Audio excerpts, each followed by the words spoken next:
The eviction notice trembled in my hands as I stared at my husband's signature scrolled across the bottom, not a copy, but his actual signature in blue ink, as casual as if he were signing a birthday card. The electronic key fob to our front door flashed red when I tried it, refusing to grant me access to my own home. The security code had been changed. I'm Morgan, a 34-year-old ICU nurse, and this was how I discovered my husband of 7 years had sold our home without telling me. Ethan. I called out, my voice echoing through our, no, not our anymore, front porch. My scrubs were still damp with sweat after a grueling 12-hour night shift where I'd lost 2 patients but saved a third. The spare key I kept hidden beneath the decorative rock wasn't there either.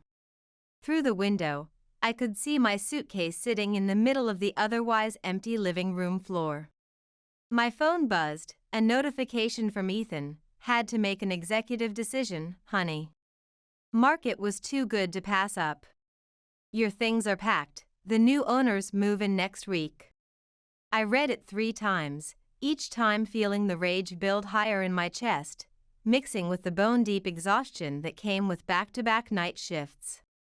Executive decision, like I was some employee he could steamroll instead of his wife. With shaking fingers, I called my sister. Piper, come get me, I managed to say when she answered, my voice cracking.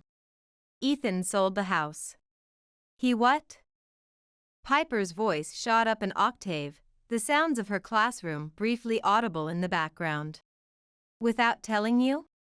Without discussing it? There's an eviction notice, my suitcase is inside, and I can't even get to it. The security code's been changed. I'm coming right now. Don't move. Riley's with me, she just picked me up for lunch. 20 minutes later, Piper's practical sedan pulled into the driveway.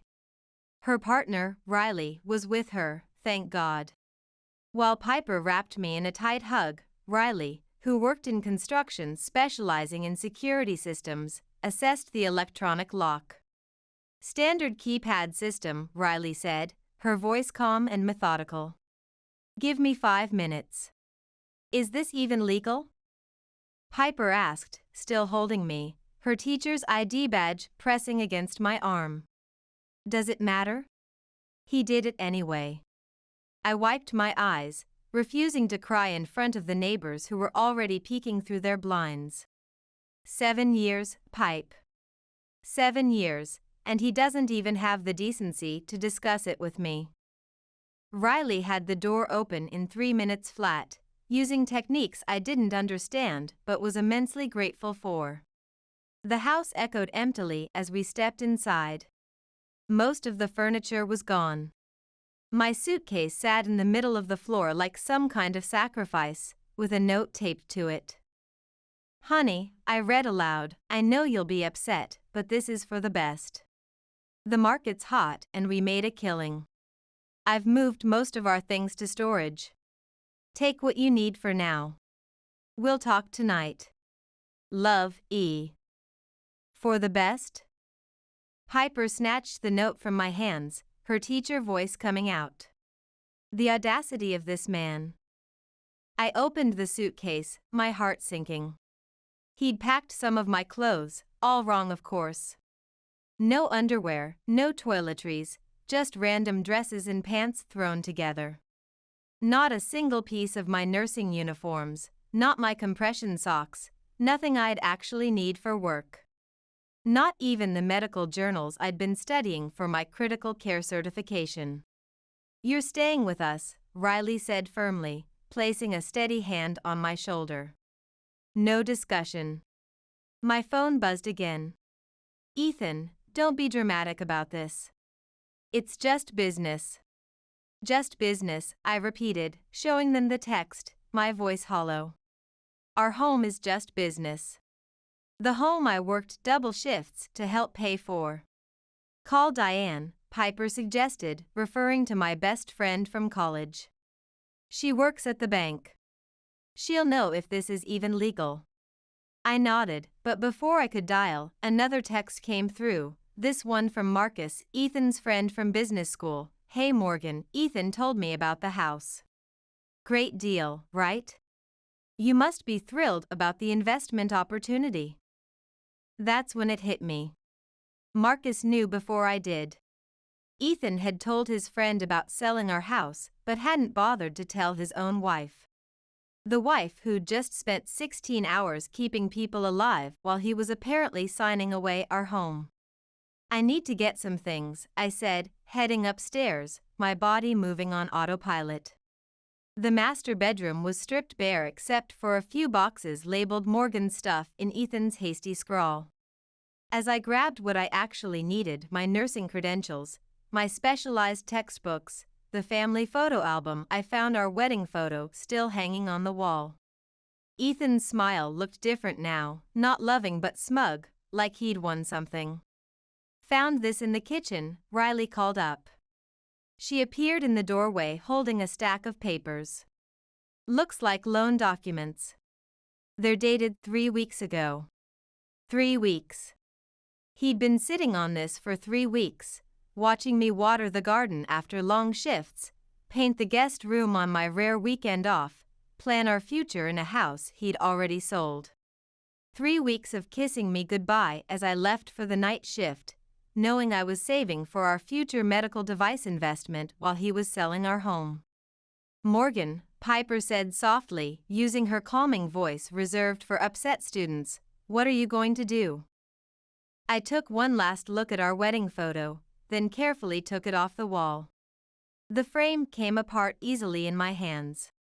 Behind our smiling faces, I found what I was looking for: access to a cloud storage account Ethan thought I didn't know about. He'd hidden the password there 2 years ago, thinking he was so clever. First, I said, snapping a photo of the information with my phone, I'm going to call Diane. Then I'm calling Zane. Zane, the lawyer? Piper raised an eyebrow, recognition dawning.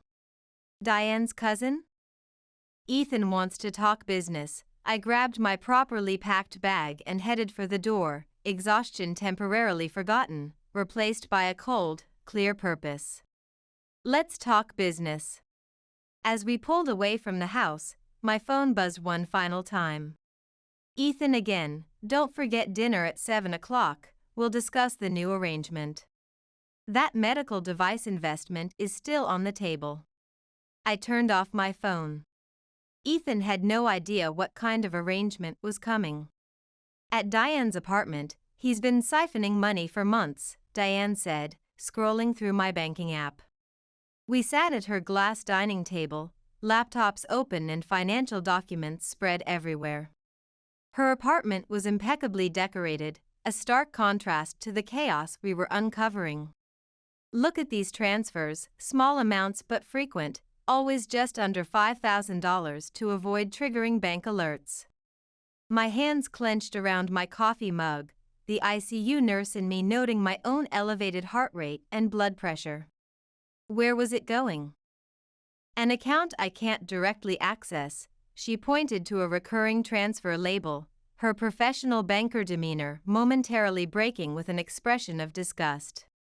But whatever BMI Ventures is, it's been getting regular payments since January. The same month you started putting away money for that medical device startup investment. 3 hours had passed since I'd left my former home. Piper and Riley had dropped me at Diane's downtown apartment, knowing her financial expertise was exactly what I needed. My phone, now turned back on, showed 15 missed calls from Ethan. I ignored them all, the betrayal still too raw. Zane will be here in 20 minutes, Diane said, checking her sleek watch. He's bringing the property records. She'd immediately called her cousin when I explained the situation. I still can't believe Ethan told Marcus before telling me, I said, pulling up the text messages, the condescension in Marcus's message making my skin crawl. They were probably laughing about it while I was working back-to-back shifts at the hospital. Diane's face darkened. Speaking of Marcus, she turned her laptop toward me. Look who owns BMI Ventures. There it was, Marcus's name, clear as day, listed as the primary owner. My phone buzzed again.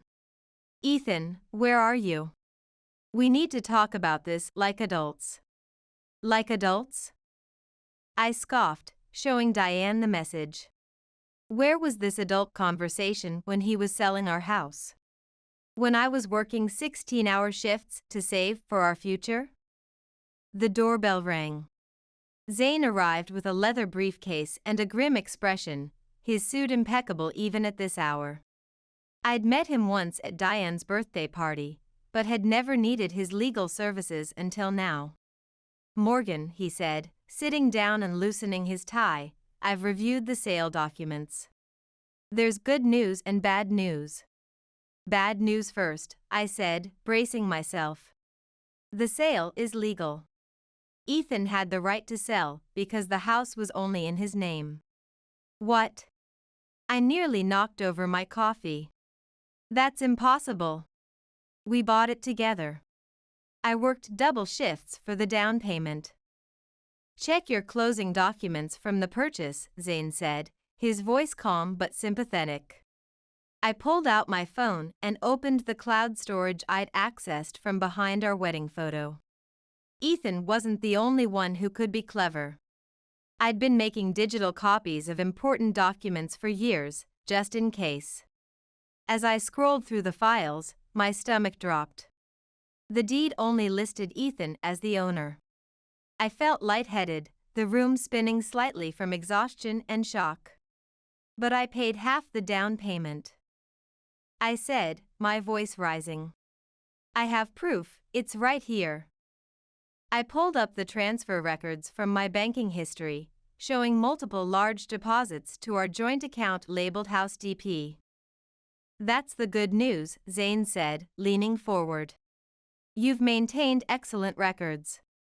Every contribution you've made is documented. That gives us leverage.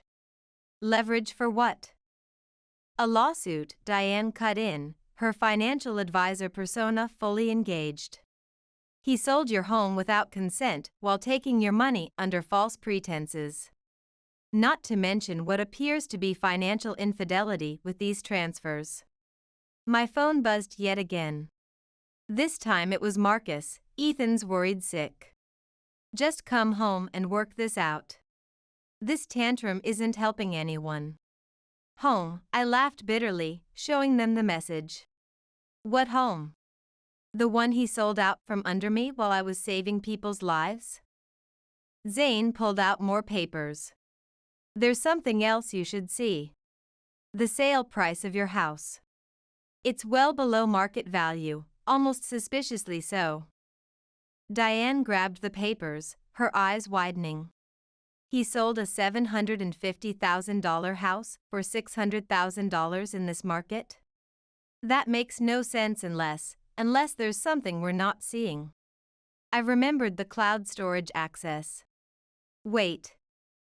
I dug deeper into the files, finding a folder labeled Taxes 2022. Look at this, an LLC Ethan created last year. And look who else is on it. Marcus's name appeared again, along with 3 other names I didn't recognize. Pull up the property records for the buyer, Diane said suddenly, the one who bought your house. Zane typed quickly on his laptop. The buyer is Riverside Properties LLC, registered 6 months ago. Check the owners, I said, already knowing what we'd find. Sure enough, Riverside Properties LLC was owned by the same people in Ethan's LLC. They're flipping it, Diane said, her financial expertise connecting the dots instantly. Buy low through a shell company, renovate using connections, sell high. The profit stays hidden in the LLC, away from me, I finished, in case of divorce. Away from the medical investments we were supposed to be making together. My phone buzzed one last time. Ethan, this silent treatment is childish. I'm trying to build a future for us. I stood up, a strange calm settling over me, the kind of clarity that sometimes comes during a medical crisis when everything slows down and your training takes over. Zane, what exactly do you need to build a case? Bank records? Proof of contribution? Evidence of deliberate deception? He gestured at the spread of documents before us. Which you seem to have in spades. And how long should I wait to respond to Ethan? Diane and Zane exchanged looks. Give me 48 hours, Zane said. Don't tell him anything. Don't meet him. Don't respond. Let him think you're too emotional to think straight. I nodded, picking up my phone.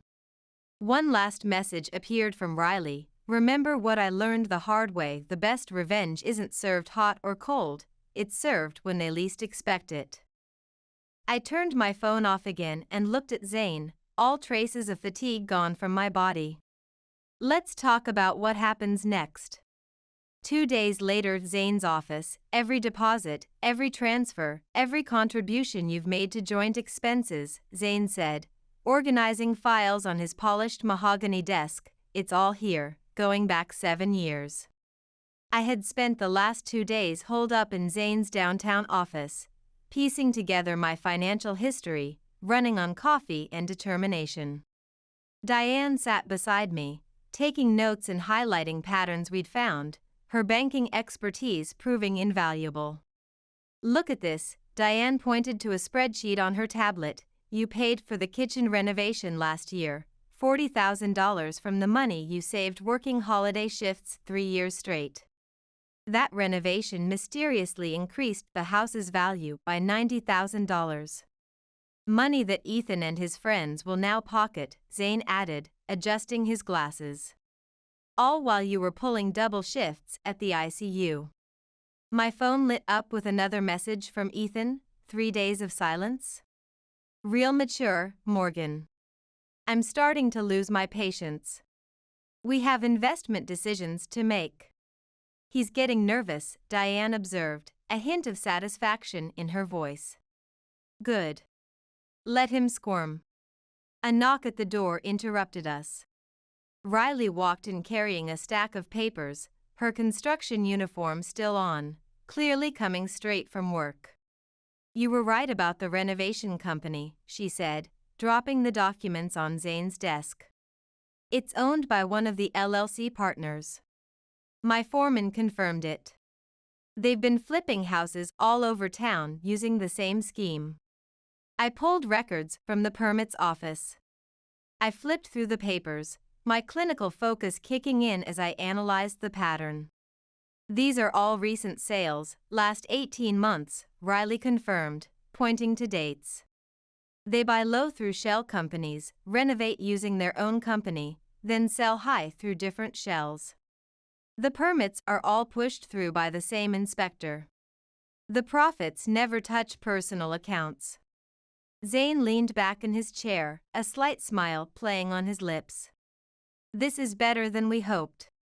It's not just your house, it's a pattern of deliberate fraud. My phone buzzed again, this time from Piper. Ethan just showed up at my school looking for you. I told him to get lost before I called security. Also, you need to see what Marcus's wife just posted on Instagram. I pulled up the post. There it was, Brooke showing off their new vacation home in Aspen with the caption "New beginnings in our mountain retreat," posted the same week my house had been sold. That's interesting timing, Diane said, looking over my shoulder. Wonder where that down payment came from? Especially given what you told me about their money troubles last year. Zane was already typing. Property records show, would you look at that, purchased through BMI Ventures, the same company getting those regular transfers from Ethan. The medical investment funds, I said quietly, the realization hitting me like a physical blow. The money I'd saved for our future, our supposed shared dream, had funded their vacation home. Riley sat down next to me. Morgan, I know this is overwhelming, but you need to hear something. She pulled out her phone and played a voice message. Riley, I know you and Piper are hiding her. Ethan's voice filled the room, the controlled anger in his tone all too familiar. Just tell Morgan she's being ridiculous. This is business. The house was in my name. I had every right. She needs to understand her place in this marriage. My hands stopped shaking. Something inside me hardened, like the way I feel when a difficult case comes into the ICU and I know I'm the patient's best chance. My place? I repeated, my voice eerily calm. Let me show him my place. Zane pulled out a fresh legal pad. Here's what we're going to do. First, we file an emergency injunction to freeze the sale proceeds. Then we go after the LLC for fraud. Won't that tip our hand? Diane asked, her banker's caution showing. No, Zane smiled, because Morgan here has something they don't know about. I pulled out my phone and showed them the cloud storage access. Ethan's private records, everything he thought was safely hidden. Including emails between him and Marcus discussing this scheme going back 2 years. Riley added another message from Ethan, I'm giving you until tomorrow to come home and discuss this reasonably. After that, things will have to change. Things will change, all right, I muttered, thinking of all the night shifts I'd worked while he was planning this betrayal. Zane handed me a document. Sign here. This gives us permission to subpoena all the LLC records. As I signed, Diane's phone pinged. She read the message and let out a low whistle. What? I asked. Remember that real estate agent I called? She just sent over Ethan's showing appointments from last month. Guess who was looking at luxury condos downtown? I didn't need to guess. Ethan had been planning his exit strategy for months, while I was caring for patients, saving lives, and dreaming of our future medical venture. Riley put her hand on my shoulder, her grip firm and reassuring. Morgan, whatever you decide to do next, we're all behind you. Zane, I said, straightening in my chair, feeling more like myself than I had in days, how long until everything's ready? Give me till Friday, then we can move. I nodded, picking up my phone. One new message waited from Brooke. Morgan, we need to talk. There's something you should know about Ethan and Marcus's business trips to Aspen. Friday it is, I said, looking at Zane. Time to show Ethan exactly what my place is in this marriage. Diane grinned. Should we tell him you're coming? No, I replied, finally allowing myself a small smile. Let's make it a surprise. After all, he loves making executive decisions without consulting me. Let's see how he likes it when the tables are turned. Zane gathered the documents into his briefcase. Remember, not a word to anyone. Let them think you're still too emotional to function. The element of surprise is our biggest advantage. I looked at my phone one last time before turning it off. Ethan's last message glowed on the screen. I hope you're using this time to think about your behavior. Oh, I'm thinking, all right, I said, my nursing instincts for precision and timing taking over. Just not the way he imagined. Friday, at the restaurant, you're late, Ethan snapped as I slid into my seat at his favorite steakhouse. 5 days of silence had clearly worn on him.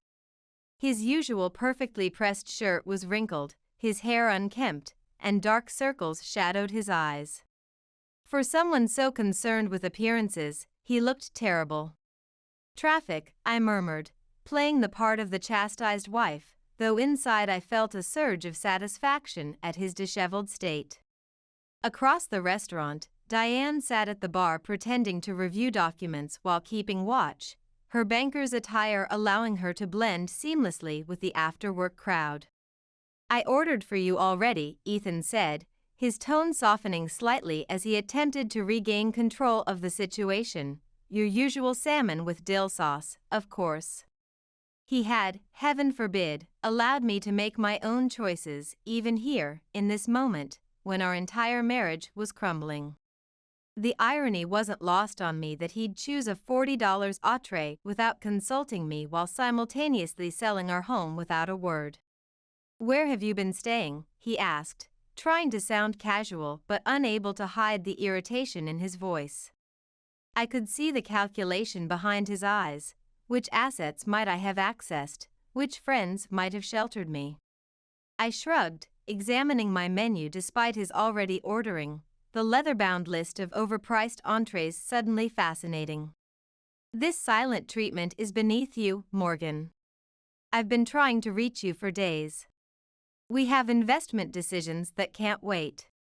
The waiter arrived with our drinks. I noticed Ethan had ordered me white wine, though I'd switched to red months ago after a particularly difficult shift when a patient had told me life was too short for drinks you don't love. Just another detail he'd never bothered to notice about the woman sharing his life. "How's Marcus?" I asked innocently, swirling the unwanted wine in my glass. "Enjoying his new place in Aspen?" Ethan's hand tightened around his whiskey glass, knuckles going white. "What does that have to do with anything?" "Just making conversation," I replied with a sweet smile that didn't reach my eyes.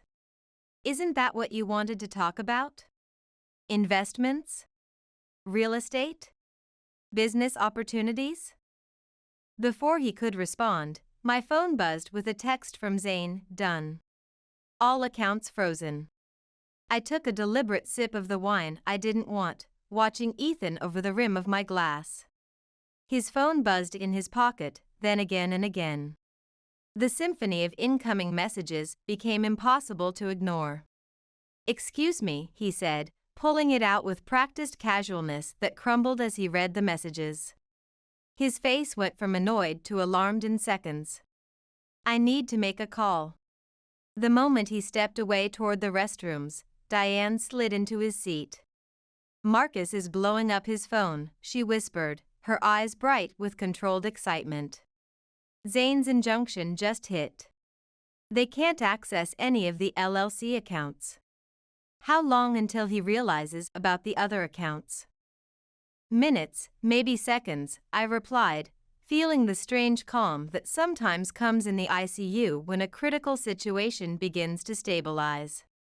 Ethan returned, his face ashen. "Morgan, I need to handle something urgent. We'll have to do this another time."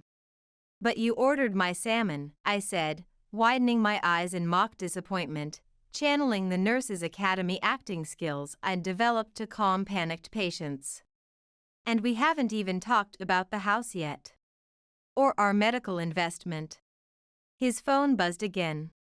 This time he answered it at the table, his composure completely gone. "What do you mean frozen?" he hissed into the phone. "How can they all be frozen?" I could hear Marcus's panicked voice on the other end, the sound of a man watching his schemes collapse. "Check the backup account." Ethan snapped, his whisper growing louder. "What do you mean it's empty?" "That's impossible." I pulled out my own phone, casually opening my banking app.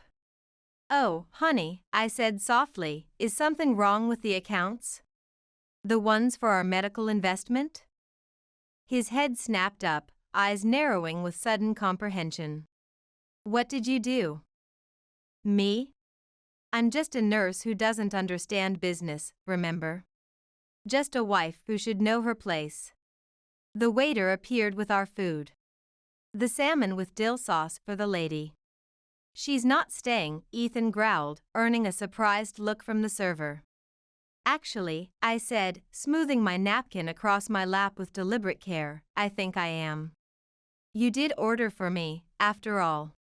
I wouldn't want to be wasteful after all those lectures about fiscal responsibility." His phone buzzed yet again. This time it was a text from his bank. I knew exactly what it said, the same message I'd received an hour ago when I'd transferred every penny from our joint accounts into a new one only in my name. "Morgan," he said, his voice dangerously low, "what have you done?" "Made an executive decision," I replied, cutting into my salmon. The market was too good to pass up. "Isn't that what you told me about our house?" "You can't do this." "Really?" The accounts were in my name, too, unlike the house. Funny how that works. The color drained from his face. How did you know about that? Or about BMI Ventures? Or about the shell companies? I took another bite of salmon, savoring both the flavor and the moment. It's actually quite good. You always did know what I liked.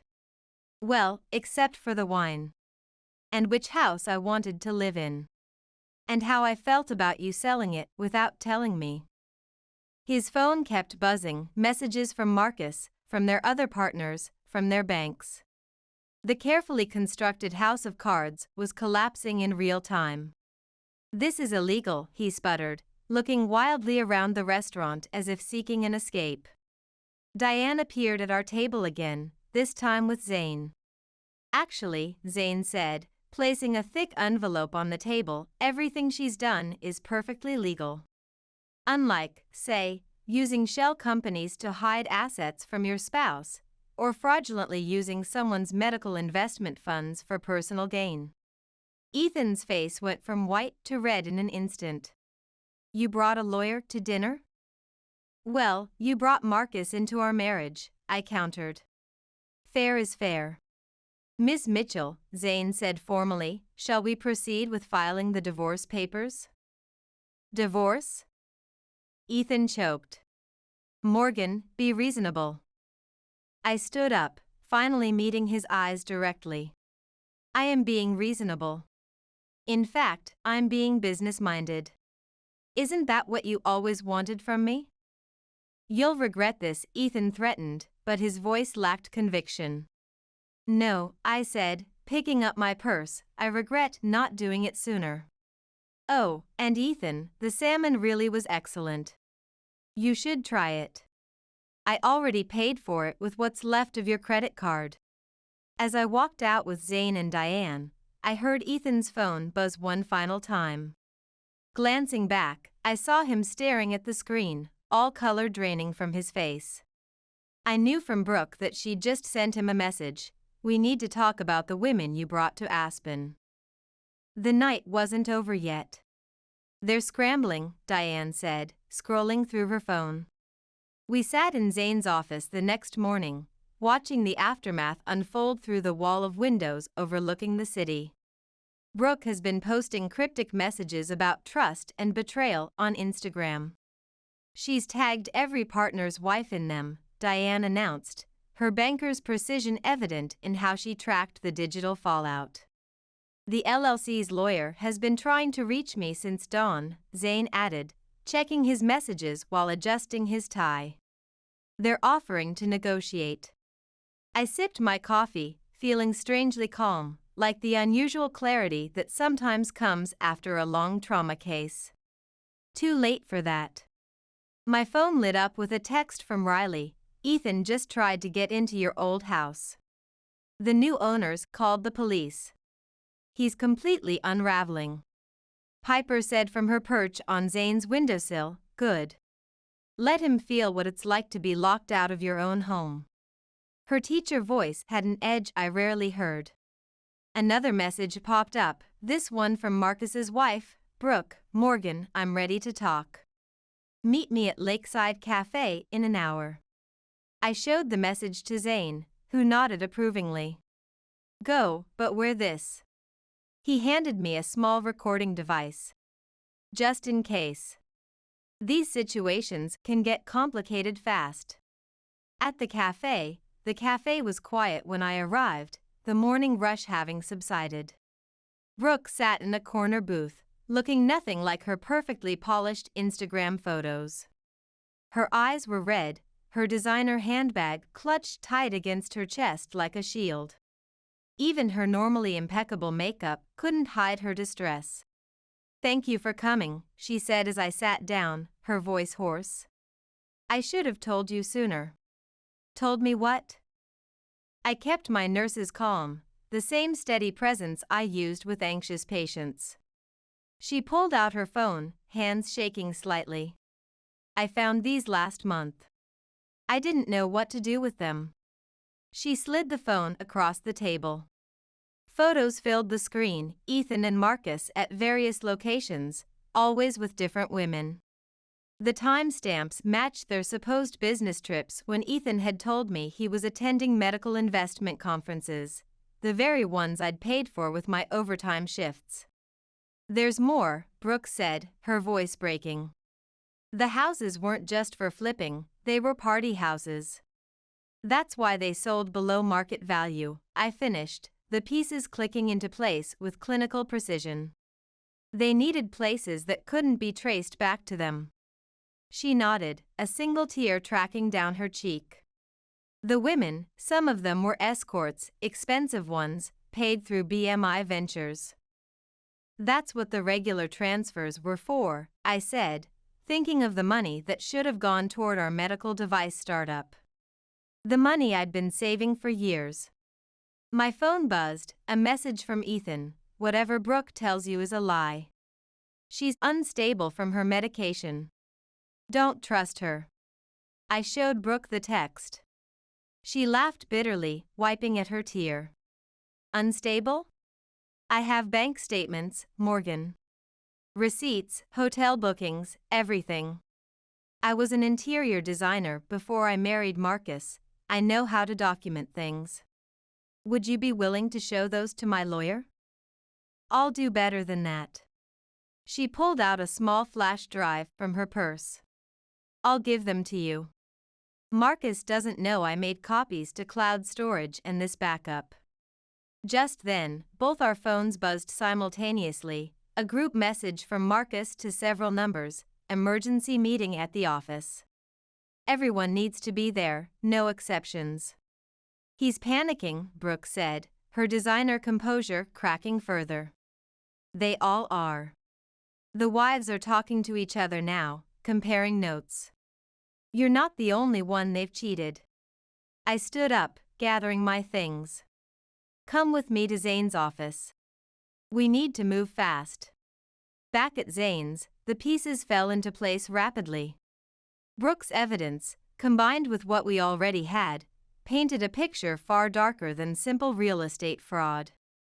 "This changes everything," Zane said, reviewing the files spread across his desk. His lawyer's facade momentarily dropped in surprise. "We're not just looking at civil charges anymore. This is criminal territory, money laundering, possible tax evasion, misappropriation of funds." My phone hadn't stopped buzzing. Messages from Ethan grew increasingly desperate.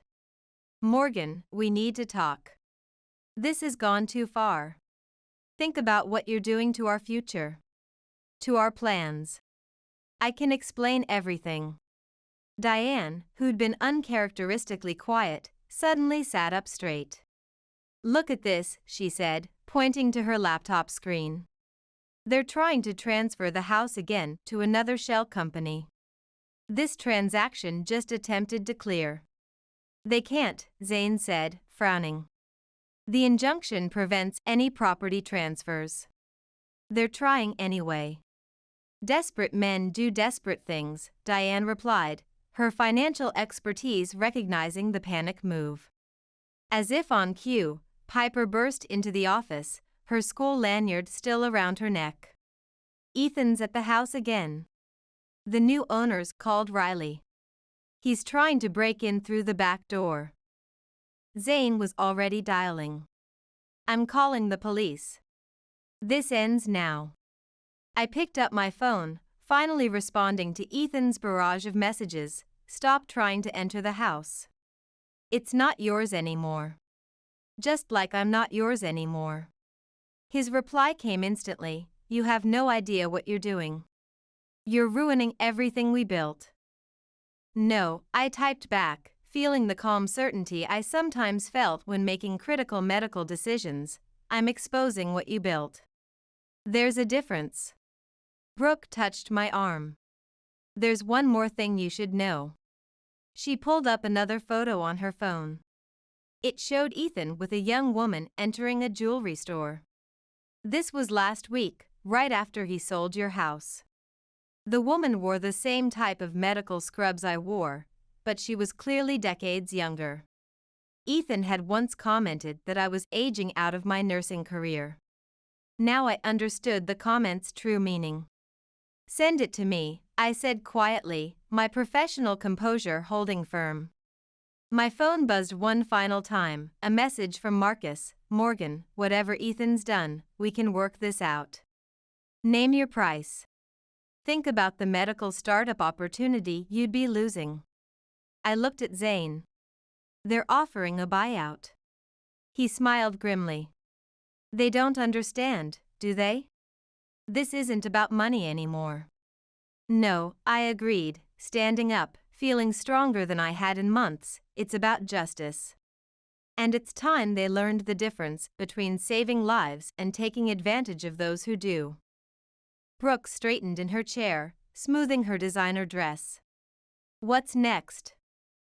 I checked my watch, the practical timepiece I wore for hospital shifts rather than the diamond one Ethan had given me. "Their emergency meeting starts in an hour. Should we show up uninvited?" Zane gathered his files. "Let's give them a meeting they'll never forget."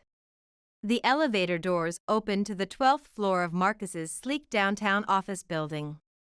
Ethan's voice echoed down the hallway, sharp with panic, bouncing off the modern art pieces adorning the walls. "What do you mean you can't reverse it?" he shouted, his usually controlled voice fraying at the edges. "Call them again. There has to be someone higher up we can reach." I walked purposefully toward the glass-walled conference room, Zane and Brooke flanking me, Diane bringing up the rear, her professional banker's posture lending us an air of authority. Through the transparent walls, I could see Ethan pacing frantically while Marcus sat with his head in his hands. 3 other men, their business partners, huddled around an open laptop, their expressions grim. "Ready?" Zane whispered, his briefcase held like a shield. I took a deep breath, channeling the calm I relied on during code blue emergencies, and pushed open the door. "Hope we're not interrupting," I said, my voice clear and steady. The room fell silent instantly. Ethan froze mid-stride, his expensive Italian loafers rooted to the spot.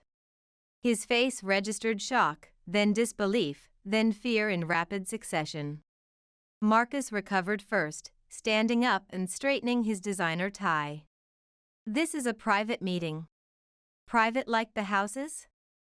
Brooke stepped forward, her designer heels clicking decisively on the hardwood floor.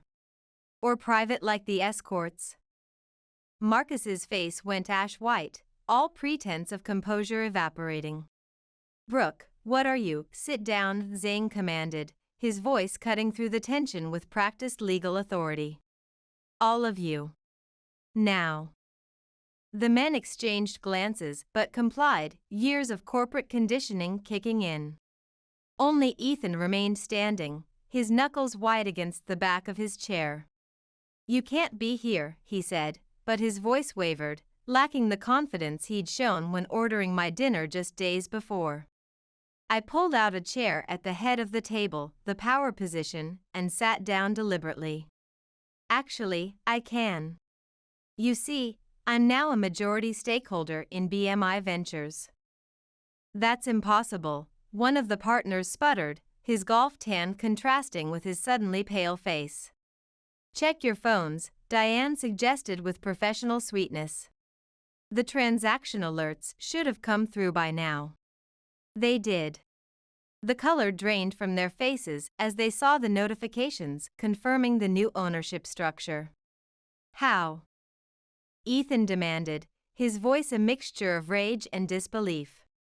"Remember that emergency fund you kept in the offshore account?" I smiled, feeling oddly detached, like I sometimes did during complex medical procedures.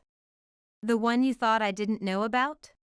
Turns out having my name on the account meant I could use it to buy shares. A lot of shares. "You can't do this," Marcus said, desperation edging into his voice. "She already has," Zane interjected, dropping a thick folder on the table with a satisfying thud, along with providing evidence of fraud, money laundering, and several other interesting activities to the authorities. Ethan lunged for the folder. I pulled it back smoothly. I said, wagging my finger as I might to a difficult patient. You might want to see this first. I nodded to Diane, who started playing a video on the conference room's large display screen. Security footage appeared, clearly showing Ethan and Marcus entering various properties with different women. The timestamps matched Brooke's photos perfectly. We have hundreds of hours of this, I said quietly, from every house you flipped. Those security systems Riley helped install were quite thorough. Morgan, Ethan's voice turned pleading, his hands spread wide. Whatever you think this is, you've got it all wrong. Brooke cut in, her voice steady despite her tears. I already told her everything, Ethan. About the houses, the women, the parties, all of it. The medical conferences that never existed. Marcus slumped in his chair, his carefully cultivated image of success dissolving before our eyes. Brooke, please. The FBI is very interested in your business model, Zane continued, his tone conversational as if discussing the weather, particularly the part about using real estate transactions to launder money for your little side business. The other partners started whispering frantically among themselves, their fraternity of greed dissolving into every man for himself panic. You have two options, I said, standing up, drawing on the authority I used when directing emergency response teams. Option 1, we turn everything over to the authorities. You all face charges, your other properties get seized, your wives find out exactly what kind of business meetings you've been having. Option 2, one of the partners asked weakly, sweat beading on his forehead. You sign everything over.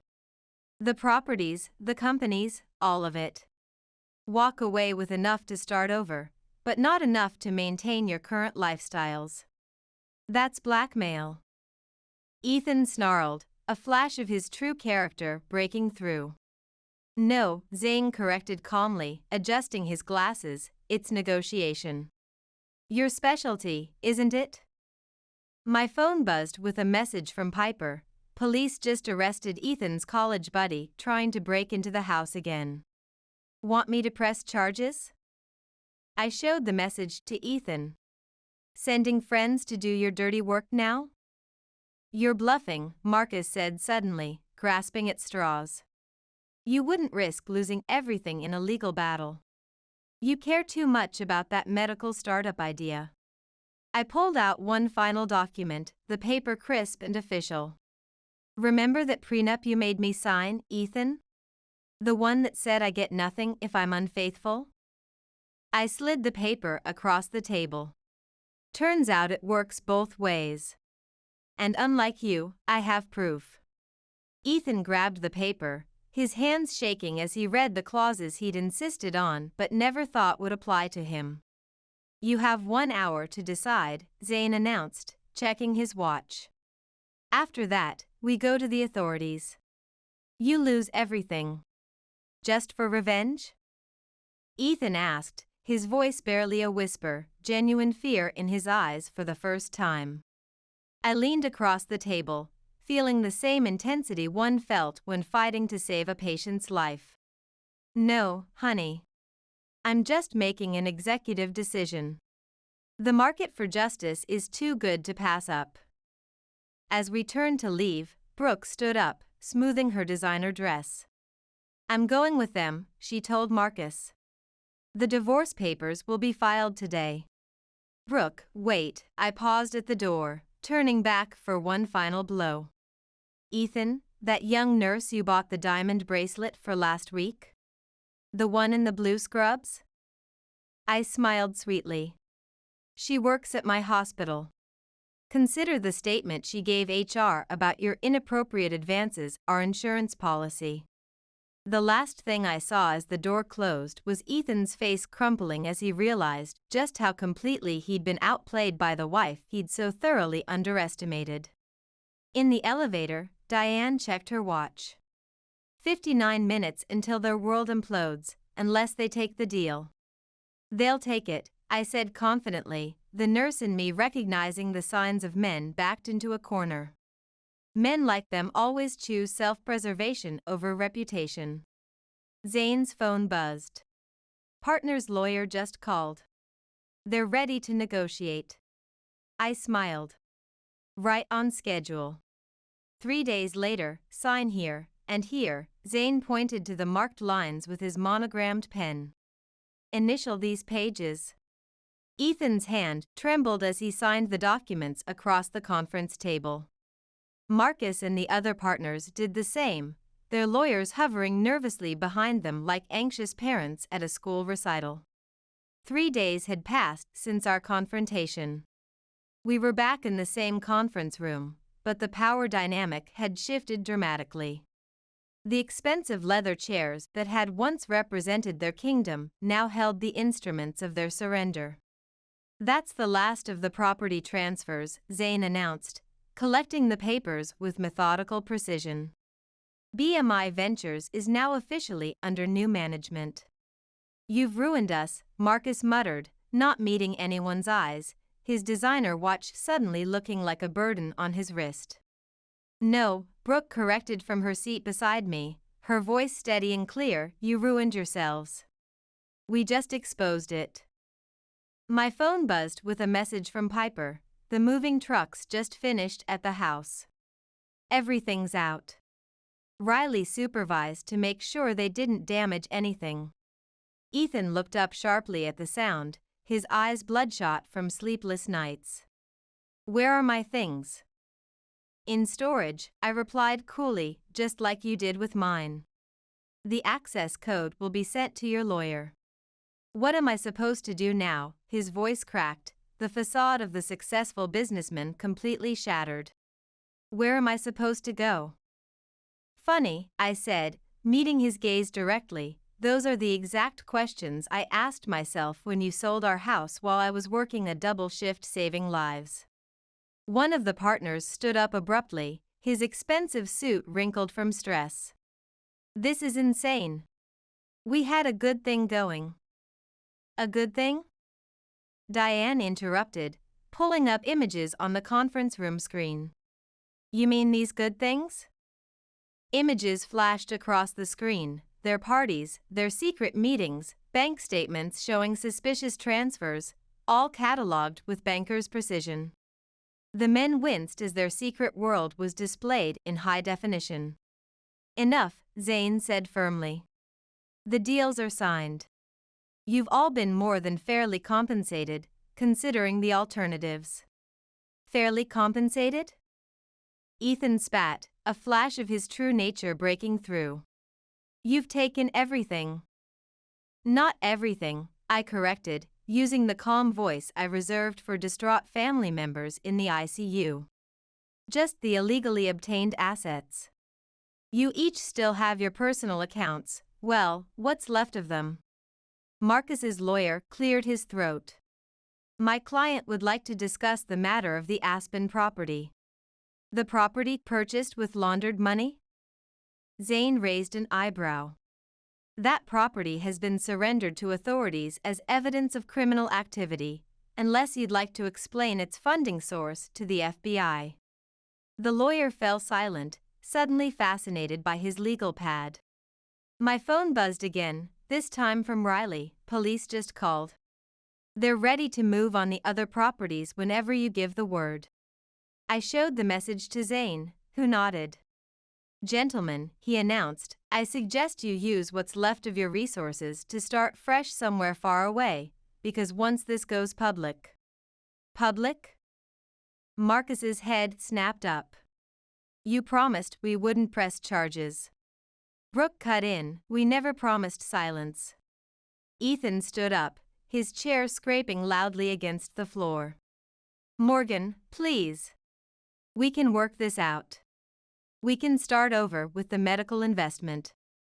Like you were planning to start over with that young nurse?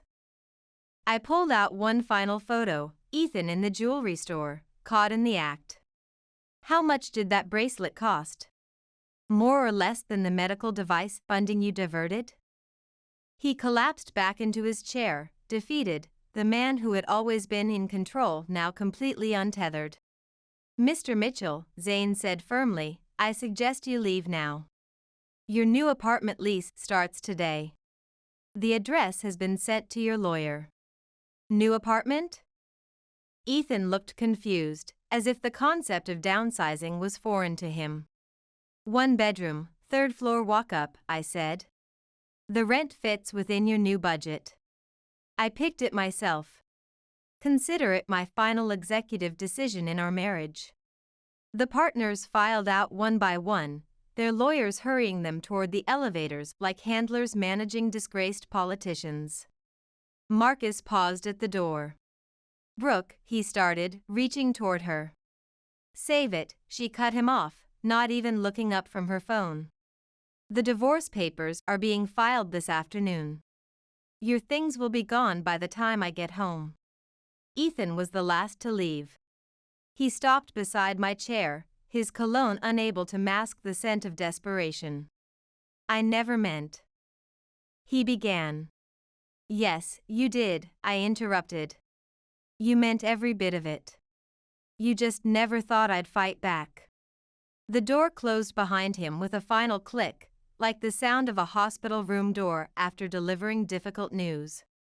"Well," Diane said into the silence that was satisfying. Zane gathered his briefcase. "The properties will be sold at market value, the proceeds will be split among the victims of their scheme, and the houses they used for their parties." "Evidence in an ongoing investigation?" Brooke asked, her designer purse now considerably lighter without the weight of her secrets. Zane smiled. "The authorities are very interested in their guest list." My phone lit up one last time, a message from Ethan, "I'm sorry. The medical device company could have been great. Too little, too late. Ready to go?" Diane asked, standing up and smoothing her immaculate suit. I looked around the conference room where my marriage had effectively ended, where justice had finally been served. The room that had once intimidated me now seemed smaller, less significant. "Just one more thing," I said, pulling out an envelope. Inside was the cloud storage access information I'd taken from behind our wedding photo, Ethan's secret insurance policy that had become his downfall. I deleted the account access from my phone and dropped the paper in the shredder. "Now I'm ready." As we walked out, Brooke linked her arm through mine. "What next?" I smiled, feeling lighter than I had in years. "I hear the real estate market is looking up. Maybe it's time to buy a new house. One that's all mine." "New beginnings, perfect," I said, signing the final document with a flourish, feeling a lightness I hadn't experienced in months. The keys to my new house clinked satisfyingly as Zane handed them over, the sound of true ownership. "Congratulations," he smiled, his usually serious demeanor softening. "This one's all yours. No hidden surprises, no secret partners, no shell companies." Diane bounced excitedly beside me, her banker's composure momentarily forgotten. "Can we see it now? I've been dying to see what you chose." We drove to the house, my house, in comfortable silence, the enormity of this fresh start settling over me. It sat on a quiet street in a neighborhood close to the hospital where I worked. It was smaller than my old home, but somehow more significant, more meaningful. The garden needed work, the paint was chipping in places, but it was mine, all mine, purchased with my own money, in my name alone. "Look what we brought." Piper's voice rang out as we pulled up. She and Riley stood on the porch holding paint rollers, drop cloths, and takeout bags from my favorite Thai restaurant. "We thought you might want to make it yours right away," Riley explained, her practical nature showing through. "No sense living with someone else's design choices." My phone buzzed with a news alert. The headline made me pause. "Local real estate scheme exposed, multiple arrests made." "They actually did it," Brooke said, reading over my shoulder. She'd arrived with a bottle of champagne and determination in her eyes, looking more alive than I'd ever seen her during her marriage to Marcus. They tried to start the business up again in another state. Not very smart, Zane noted, pulling up the full article on his phone. The FBI was watching their every move.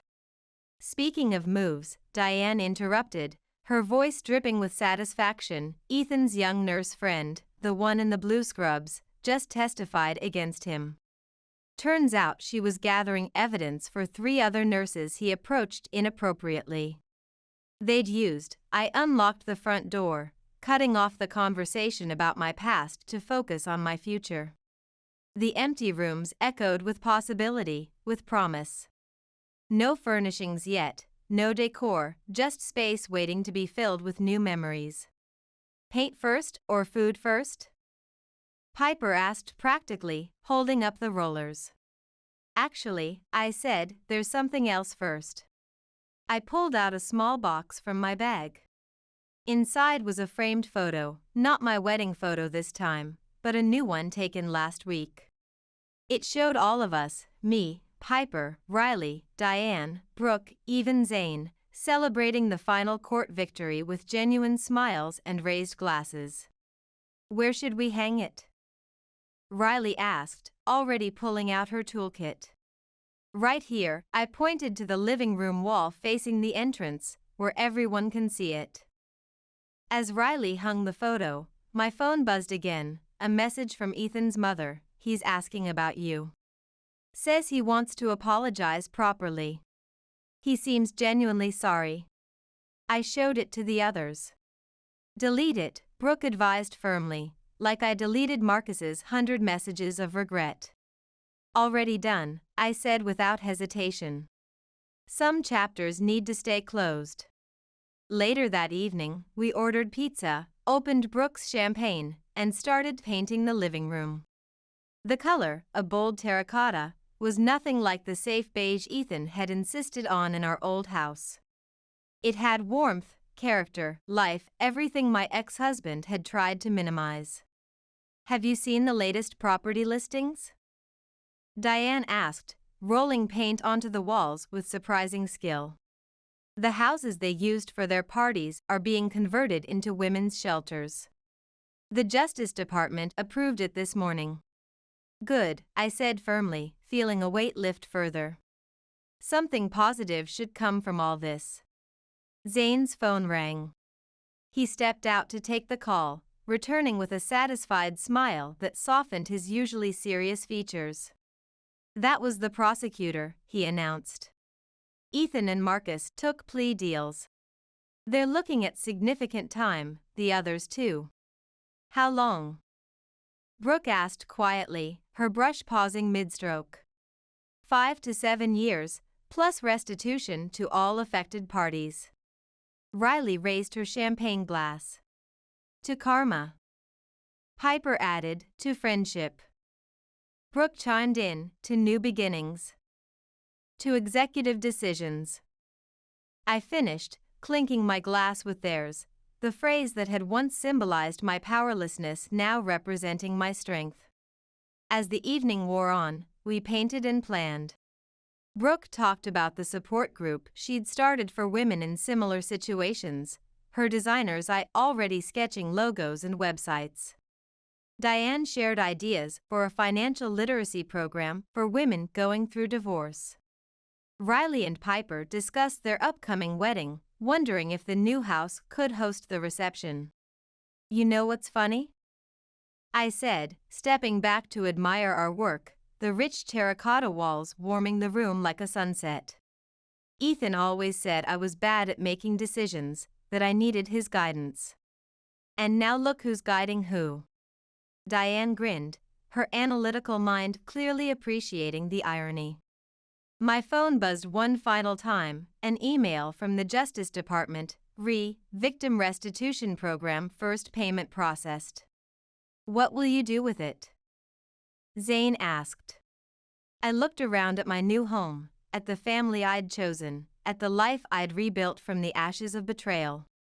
In that moment, I knew exactly what I wanted. I'm thinking of starting a foundation, I said, the idea crystallizing as I spoke it aloud. For healthcare workers who need help getting out of bad situations. Legal aid, housing assistance, career counseling, that sort of thing. Count me in, Brooke said immediately, her design skills finding new purpose. Me too, Diane added, her financial expertise a perfect fit.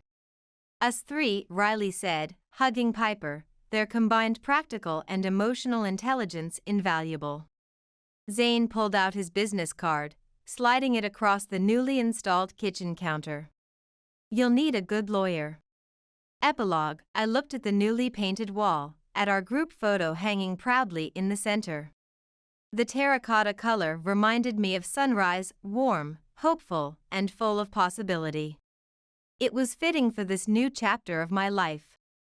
You know what Ethan used to say about sunrise? I picked up my paint roller again, the weight comfortable in my hands after hours of work. That it was just the same sun, different day. Another 24 hours of the same routine. And what do you say? Piper asked, her teacher's curiosity genuine as she paused her painting to look at me. I dipped the roller in paint, adding another deliberate stroke to my fresh start, watching the color transform the wall just as I was transforming my life. I say it's a new sun, a new day, I replied, feeling the truth of it deep in my bones, and this time I'm the one making the executive decisions. The room filled with laughter and agreement, the sound echoing off newly painted walls that would never hide secrets or shelter lies, just truth, justice, and the family I'd found along the way. A family built not on legal documents or shared names, but on loyalty, respect, and the kind of love that shows up with paint rollers and champagne when you need to start over. As Riley hung string lights across the newly painted ceiling and Diane uncorked another bottle, I felt something I hadn't experienced in years, the simple joy of being exactly where I belonged, surrounded by people who saw my true worth. Not as someone's wife or someone's nurse, but as Morgan, strong, capable, and finally, completely free. There's no one here yet. The gym, which had been designated as a convocation venue, was completely empty. I stood there with my daughter, CYNDY. Suddenly, a familiar voice echoed through the gym. Violet, a classmate from high school. She was smirking as she looked at us. Attention, everyone.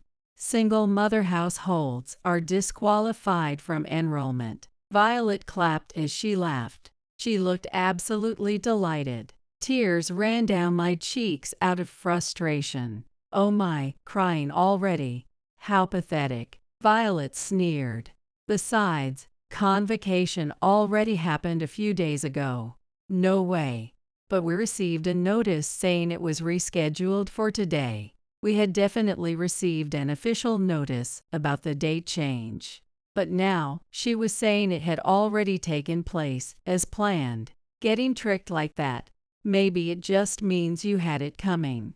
Even if it were true, didn't you find it suspicious? I couldn't argue back against Violet's words.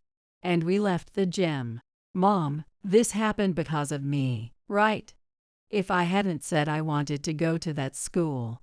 CYNDY looked down as she spoke. That's not true, I said, but she wouldn't stop blaming herself. I couldn't let it end like this. CYNDY, Mom is fine. Leave it to me, don't worry. I'll make sure the principal gets fired to make up for this. I smiled at CYNDY. I had to do something to honor her hard work. As her mother, I vowed to protect her. My name is Roseanne. I'm 37 years old and a single mother. My ex-husband was my high school classmate. We started dating after graduation and got married impulsively. At first, things seemed to be going well. When I was 22, my daughter CYNDY was born, and I was happy. But soon that happiness started to fade. Despite his kindness, my ex-husband was a serial cheater. I tried to keep the marriage together, but in the end, I couldn't. When CYNDY was 2, I got a divorce. Since then, I've raised her alone. In the beginning, I was full of anxiety, supporting myself, and facing everything alone with CYNDY. Every day felt like a whirlwind, filled with one new challenge after another. Whenever I saw CYNDY growing, at her graduation ceremonies, at convocation, I felt an overwhelming sense of joy. I told myself things were working out, even if it was tough. Despite all the struggles, I turned my passion for cooking into a career. Now I run my own restaurant. I wanted to create a space where parents, especially those struggling like I had, could feel comfortable bringing their children. So I paid close attention to every detail: flat seating, a kids' menu, anything to make the place welcoming.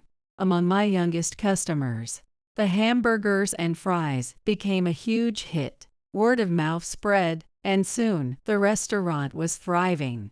Because of that, I started hosting job experience events for kindergarten kids, inviting them during off-peak hours. It became so popular that many preschools and kindergartens started reaching out to us. I consider myself lucky.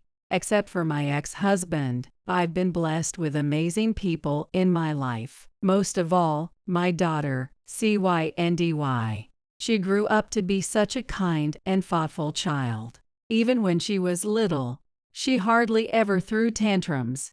She must have been trying to be considerate of me, even at such a young age. She would always say, "I want to help Mom," and carry dishes, fold laundry, anything she could manage. On my birthday, she gave me a drawing of my face and a letter that said, in big letters, "Mom, I love you." I remember bursting into tears from sheer happiness. No matter what happens in the future, I will protect her. I swore to myself I always would. There were tough times, but now CYNDY is starting college in April.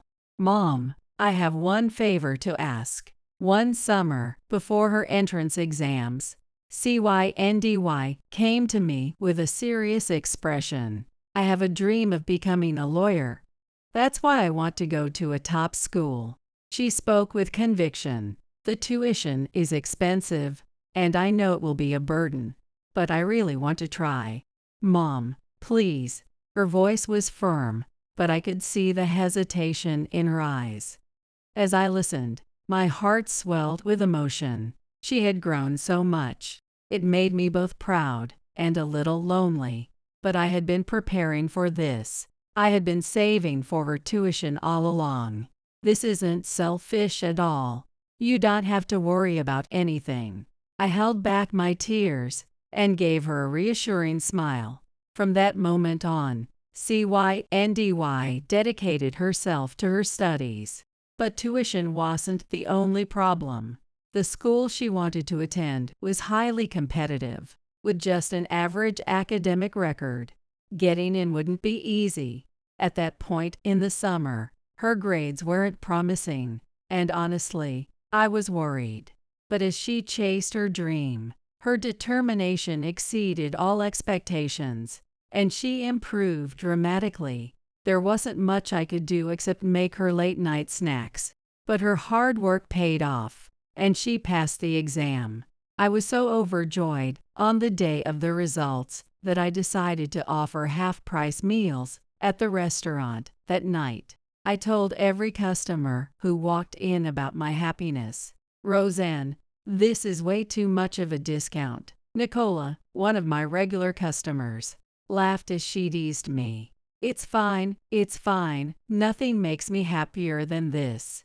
CYNDY worked so hard. As I spoke, tears streamed down my face. Watching her take her first step toward her dream filled me with pride. I wanted to celebrate her achievement with everything I had. "Congratulations.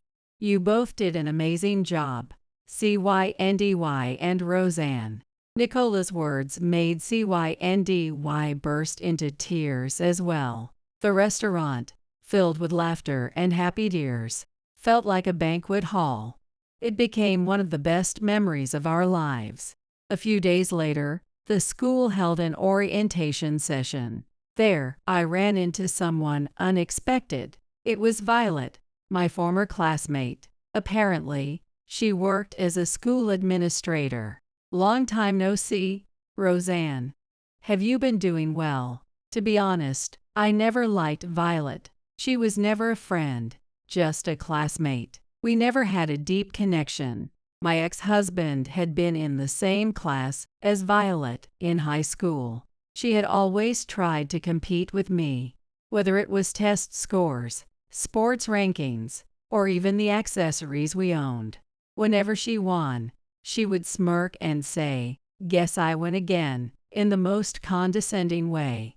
Those moments left a bitter taste in my mouth, memories I could never forget. In reality, her victories were often trivial or questionable. She even manipulated certain teachers into changing her test answers to correct ones. I never truly lost to her in anything, but sometimes, just to end the exhausting cycle, I would let her believe she had won. Those were memories I'd rather not revisit. So your daughter is enrolling here. It's a private school. Isn't that tough? Does your husband make good money? Violet never bothered to sugarcoat her words. Actually, I divorced a long time ago.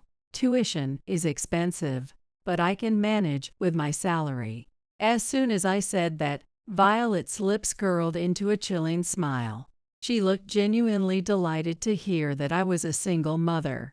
She hadn't changed at all. If anything, her smirk now had a few more wrinkles than it did in high school. Oh, a single mother. That must be rough. Are you in debt or something? No need to put on a brave face.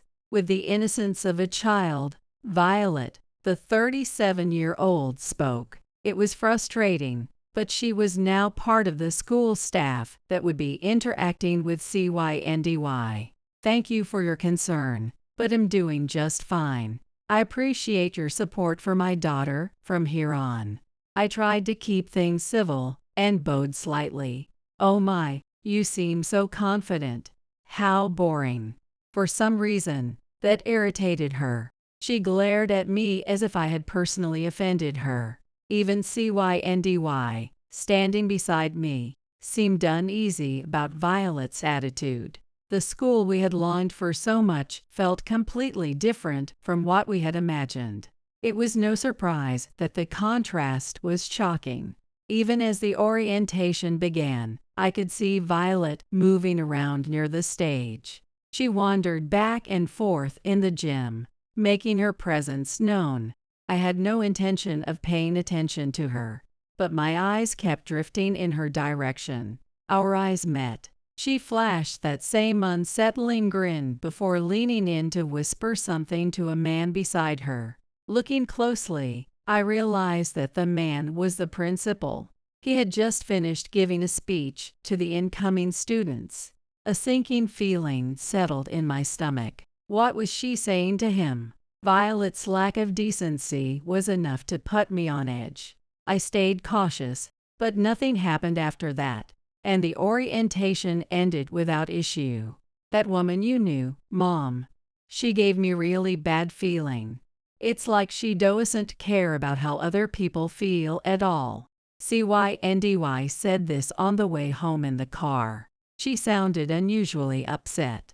If she ever says anything to you, promise you'll tell me, okay? At that moment, I was once again reminded of Cindy's strong sense of justice. Maybe she really was suited to becoming a lawyer, someone who defends the weak. That thought crossed my mind.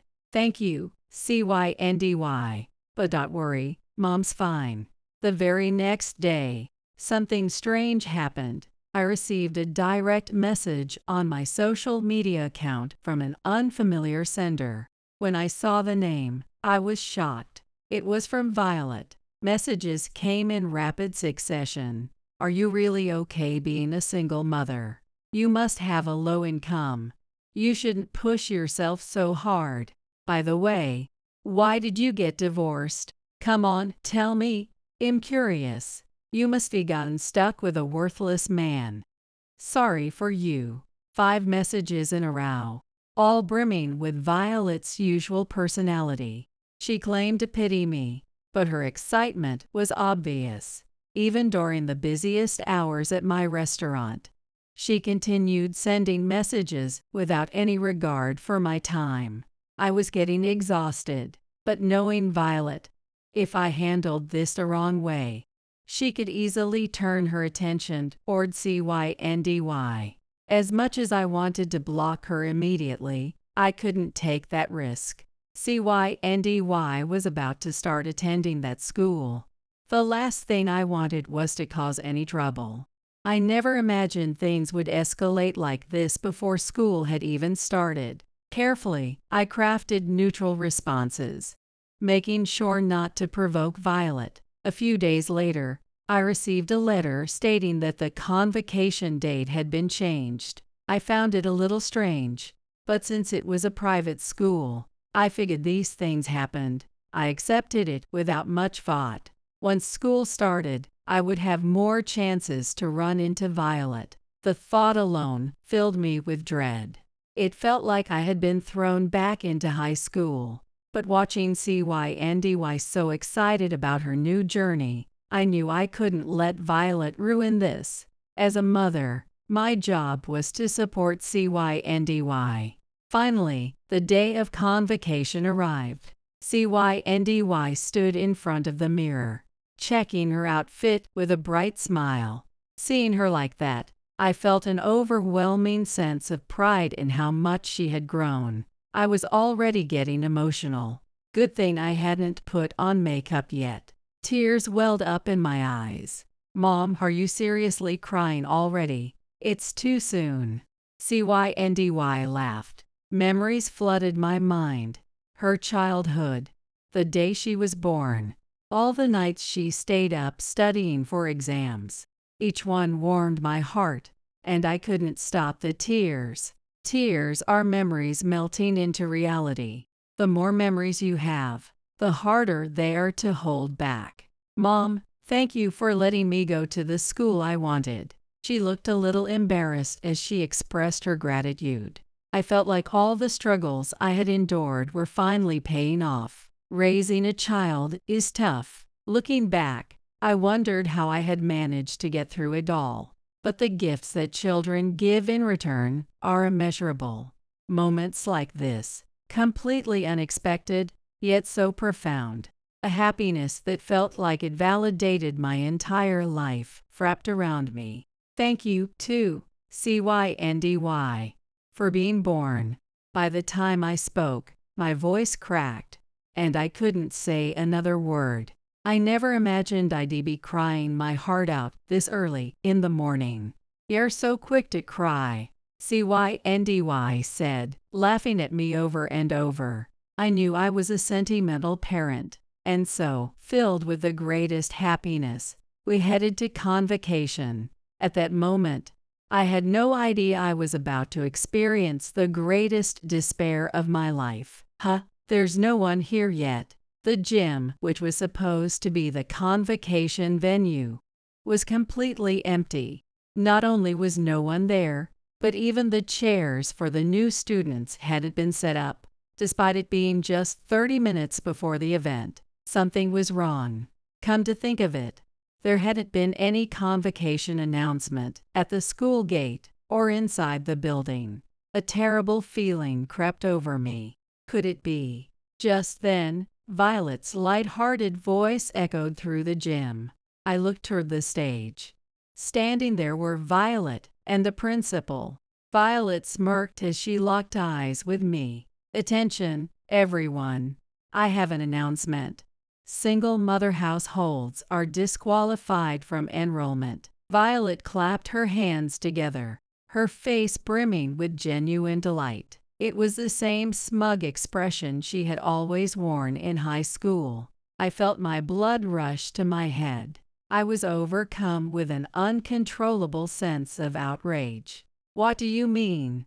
What's wrong with being from a single mother household? My voice trembled with fury as I forced out the words.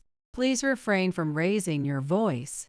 It's quite unrefined, the principal said, wearing the same vile smirk as Violet. What were these two even talking about? CYNDY had worked so hard for this. And now, because she came from a single mother household, her enrollment was revoked. It was absurd. Who wouldn't raise their voice after hearing something so unfair? I snapped, my anger boiling over. This is exactly why single mother households are so disgraceful. No sense of their place. How shameless! Violet sneered, her eyes burning with condescension. I couldn't bring myself to look at Cindy's face. I didn't even want to imagine how devastated she must have been. My chest tightened painfully. Given your behavior so far, we've determined that your family is simply not a good fit for our institution, the principal declared without the slightest hesitation. No, CYNDY is a wonderful child.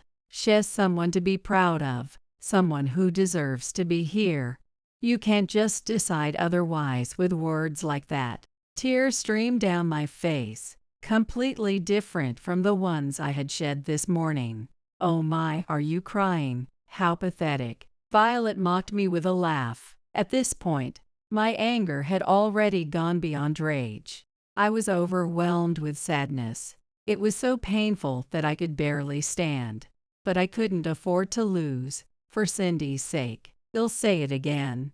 You are not suited for this institution. Accepting you would degrade the reputation we have built. This is my decision, as principal. The principal declared our fate in a calm, detached manner. Oh, and convocation already happened a few days ago, Violet added in a sing-song voice, making sure to get under my skin. No, but we received a notice saying it was rescheduled to today. We had definitely received an official notice about the change. And now they were saying convocation had gone ahead as planned. A notice? Huh? Principal, do you know anything about this? Violet turned to the principal, her voice dripping with fake innocence. It was a sickening sight. No, I haven't heard anything about a schedule change. Convocation was held as planned, the principal replied. But I swear, we got the notice. I tried to argue, but Violet cut me off. Maybe it was just someone messing with you. The moment I saw the expression on Violet's face, I knew. It was exactly like high school, when she changed test results just to compete with me. This was all her doing. Getting pranked like that. Maybe it just means you had it coming. Even if it were true, didn't you find it suspicious? I was speechless. Violet had a point. I should have been more cautious, knowing her personality. She had no problem pulling these kinds of stunts. She would shamelessly use methods that normal people wouldn't even consider. I had been fed up with her tricks for years, and yet I had fallen for it again. Oh, and I already took care of the enrollment paperwork. I'm quick with these things. Since you didn't show up to convocation, well, there's nothing to be done. Violet smirked triumphantly. Even if you were truly tricked, the fact that you believed it only raises concerns about your character. You are clearly unfit for our institution. Please leave here. The principal gestured toward the exit of the gymnasium. Character, dignity. Their shameless words stabbed deep into my heart. I clenched my teeth in frustration. Wasn't there anything I could do? Any way to turn this situation around? As I desperately searched for an answer, I suddenly felt a tug on my sleeve. It was CYNDY. Mom, it's enough. I don't want to be here anymore. Let's just go home. Cries were filled with tears. Seeing her like that, I immediately wrapped my arms around her. Why are they saying such awful things about you, Mom? I can't believe it. I don't want to watch this anymore. Cindy's voice was strained as she forced out the words. Cindy's hard work was supposed to be rewarded today, yet she ended up deeply hurt instead. A wave of overwhelming regret crashed over me. I had failed to support her. I had failed to protect her. I had never felt so powerless in my life. Holding back my tears, I wrapped my arms around Cindy's shoulders and walked out of the gym. Well, it's probably too late now, but I hope you manage to find another decent school. Violet's voice rang out behind us, followed by the principal's laughter. The car ride home felt like a funeral procession. Both of us struggled to hold back our tears. Mom, this happened because of me, didn't it? If I hadn't said I wanted to go to that school. Cindy spoke while staring down at her lap. I'm sorry, Mom. I'm really sorry. That's not true, I said, but she wouldn't stop blaming herself. I couldn't let things end like this. Cindy, Mom is fine. Leave it to me, don't worry. I'll make sure the principal gets fired to make up for this. I smiled at her. It was the strongest front I could put up. I had no solution, but I wanted to do something for Cindy. I couldn't let the happiness we had felt this morning disappear completely. Cindy seemed like she wanted to say something, but when she saw my expression, she looked a little relieved. Now where should I start? As soon as we got home, I decided to close the restaurant for the day. Then I reached out to Cindy's closest friends and asked them to invite her out. Just go out and have fun today. Don't think about anything. I handed her a generous amount of spending money, but her face remained clouded with sadness.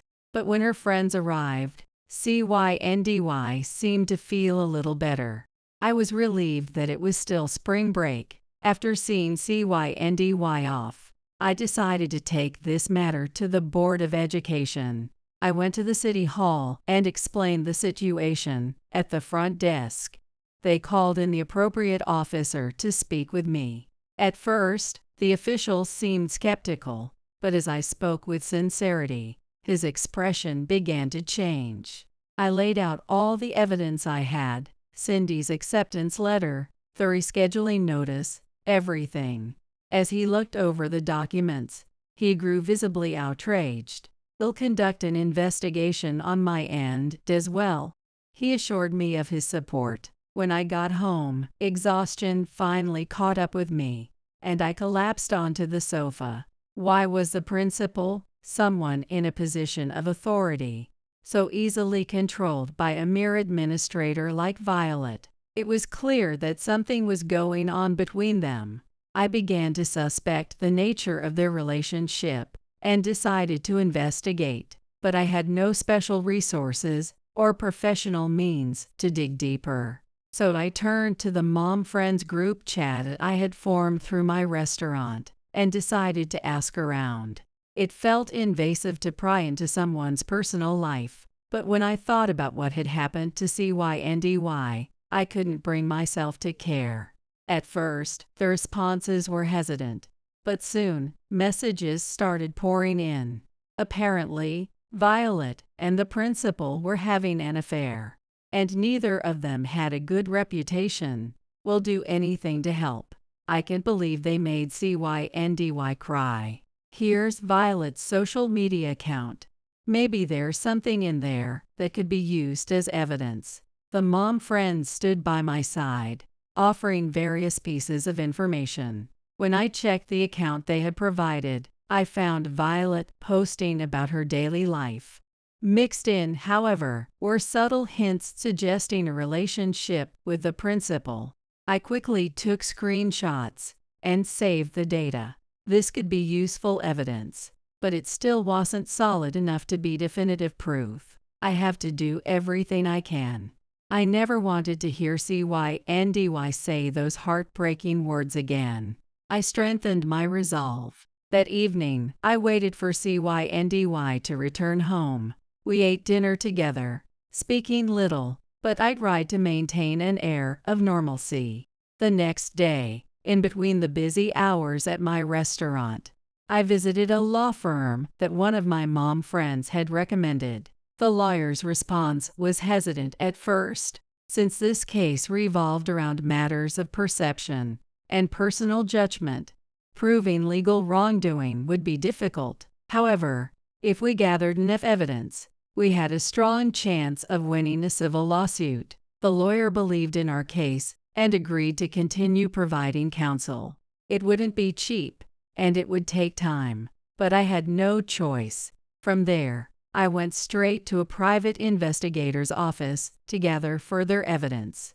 Another recommendation from my mom friends. Some of them had used this agency for investigating their husbands' affairs, and they swore by its reliability. The cost would be high, but I had no hesitation. I had to find a way to break through this situation. 2 weeks passed. I had been looking into other schools for CYNDY to transfer to. A few options surfaced, but none seemed like the right fit. There were no schools of the same caliber in our immediate area. If we were willing to relocate, there were choices, but was it worth uprooting everything for Cindy's dream of becoming a lawyer? Would she have to move far away, or would she have to give up on her goal entirely? Neither option was easy to accept. At first, CYNDY seemed surprisingly cheerful. She even smiled now and then, but I could tell she was just putting on a brave face. How could she not? Social media was flooded with pictures of her classmates enjoying their convocation ceremony. Each time she saw them, I caught a glimpse of pain in her expression. It happened over and over again, until finally, CYNDY started locking herself in her room. I wanted to cheer her up, but she wouldn't come out. Seeing my once lively CYNDY in this state only deepened my hatred for Violet and the principal. I would never forgive them. That anger became my driving force. The days flew by in a blur. Meetings with the Board of Education, discussions with the lawyer, reports from the investigator, all while managing the daily operations of my restaurant. The evidence was slowly but surely piling up, but my physical limits were approaching. I had been sacrificing sleep to juggle everything. "Roseanne, are you okay? You don't look well at all." Nicola, one of my regulars, finally voiced her concern. "You look exhausted, and the bags under your eyes are terrible. Is something wrong?" Nicola was a preschool teacher who participated in the events at my restaurant. She and her husband had been loyal customers for a long time. She was a kind and respectable person. I hesitated, but in the end, I decided to tell her everything. To be honest, I was willing to cling to anything that might help us. Nicola listened calmly at first, but as my story progressed, her expression darkened. It wasn't the kind of story anyone would enjoy hearing, and I began to worry that I had made a mistake in sharing it. But Nicola's reaction surprised me. "Unforgivable. I'll take care of this right now." She slammed her hand on the table, her voice loud and filled with determination. The fierceness in her tone was completely unlike the Nicola I knew, and I couldn't hide my surprise. "Take care of it? What do you mean?" I started to ask, but Nicola raised a hand to silence me as she pulled out her phone. "Hello? Come to Roseanne's restaurant immediately." "What? You're in a meeting." "I don't care. Roseanne and CYNDY are in serious trouble. Get here right now." She rattled off her words in one breath before abruptly ending the call. I was stunned. Nicola turned back to me with a smile. "I never mentioned it before, but my husband is the board chairman of the school CYNDY was accepted into." For a moment, my mind went blank. "What?" It was all I could manage to say. "We were thrilled when we found out CYNDY was enrolling, but we didn't want to put any unnecessary pressure on you, so we kept quiet." All the exhaustion I'd been carrying seemed to lift in an instant. Energy and determination surged back into me. Even so, I can't stand it. To think they hurt you and CYNDY like this. Don't worry, Roseanne. Leave it to us. Nicola's words were incredibly reassuring. Soon after, I received a call from the private investigator. They had obtained decisive evidence of Violet's and the principal's relationship. It was finally our turn to fight back.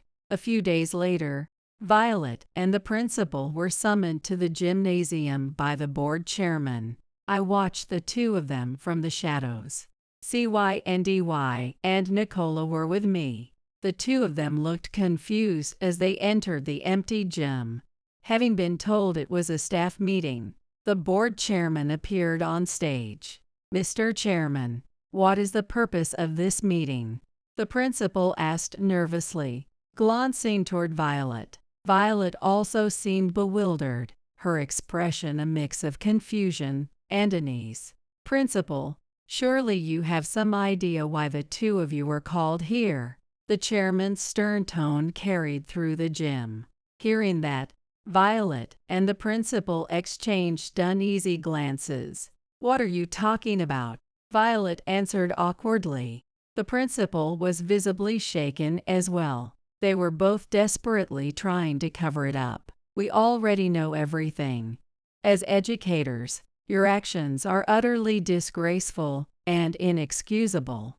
The chairman's voice was heavy with disappointment as he addressed them. He gave Nicola a small nod, signaling her to bring us forward. As CYNDY and I stepped onto the stage, Violet and the principal's faces contorted with shock. "Roseanne, why are you here?" Violet exclaimed, her eyes wide with panic. "Mr. Chairman, I don't know what you've heard, but we haven't done anything wrong." "That's right. Everything they're saying is just lies." The two of them scrambled to defend themselves, their voices overlapping in desperation. "It's not a lie. I have proof." I silenced Violet and the principal with a sharp retort and laid out all the evidence I had gathered. The notice about the rescheduled convocation, copies of the messages Violet had sent me, screenshots of her social media posts. I explained each piece of evidence, one by one. And finally, the most damning proof, a photograph of Violet and the principal leaving a hotel together. "This is unbelievable. This is a crime. You invaded my privacy." Violet's face turned bright red as she shouted in fury. In contrast, the principal was speechless. "Violet, be quiet. You have no right to claim privacy violations. Not after what you two have done." The board chairman's voice rang out, sharp and commanding. "Have some shame." His words were spoken with quiet, simmering anger. It was clear that there was no room left for excuses. "This is all Roseanne's fault." Violet turned her furious glare on me. Why had she done all of this? She finally admitted it. She had resented me since high school. Violet had always felt like I was ahead of her. That sense of inferiority had lingered, boiling beneath the surface. When she found out I was a single mother, she had felt an overwhelming sense of superiority. Drunk on that feeling, she had started looking into my life on social media. "When I heard you became a single mother, I finally thought I had won. But then I found out you owned your own business and were actually successful." She glared at me with pure hatred.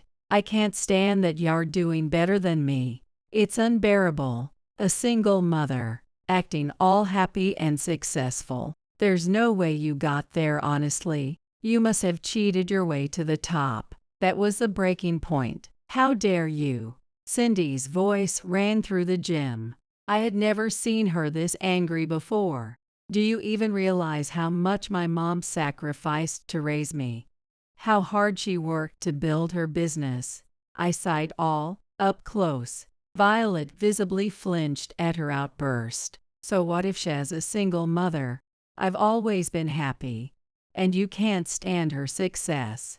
That's ridiculous. Don't drag my mom into your pathetic obsession with winning. Cyndy spoke passionately, almost shouting. Seeing her so determined to defend me brought tears to my eyes. Once again, I found myself crying. I never knew Cyndy felt this way about me. So what? Violet's tone dropped noticeably as she looked down. It seemed she had nothing to say after being confronted with the truth by a 15-year-old. I was deeply proud of Cindy's strong sense of justice. Mr. Chairman, it's not what it looks like. Violet came on to me. It was just a moment of weakness. Please, forgive me. Now the principal started defending himself. He was desperately trying to protect his position. His panic was obvious. But nothing changed the reality of what he had done. A so-called moment of weakness didn't justify his actions.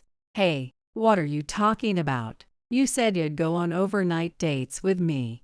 I only did this because of you. I didn't want any of this. It's all your fault. How dare you try to save yourself by throwing me under the bus? Shut up. Just stay quiet. In not losing everything over an affair. The principal and Violet started shouting accusations at each other, their voices growing louder and angrier. It was the very definition of disgraceful. I didn't want Cyndy to see this ugly display.